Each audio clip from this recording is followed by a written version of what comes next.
कोई आदमी अगर उसके कपड़े के ऊपर जो है किसी जानदार की तस्वीर है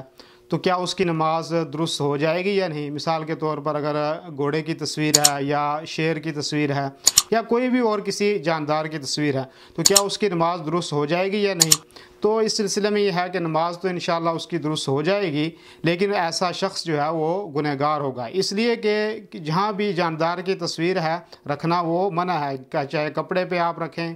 चाहे आप घर में रखें, चाहे आप किसी भी जगह रखें, तो ये जानदार की जो भी तस्वीर है वो मना है।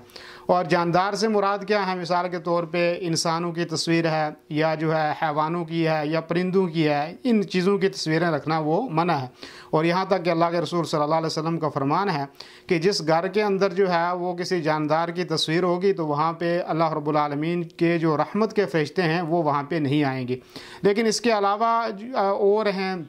तस्वीरें हैं, पहाड़ों की तस्वीरें हैं, दरियाओं की तस्वीरें हैं या दरख्तों की तस्वीरें हैं, तो ऐसी तस्वीरें या मस्जिद नबवी सल्लल्लाहु अलैहि वसल्लम की तस्वीर है या खाना काबा की तस्वीर है या जो है मस्जिद अक्सा या और कोई किसी मस्जिद की तस्वीर है, तो ऐसी सूरत में कोई हरज नहीं है।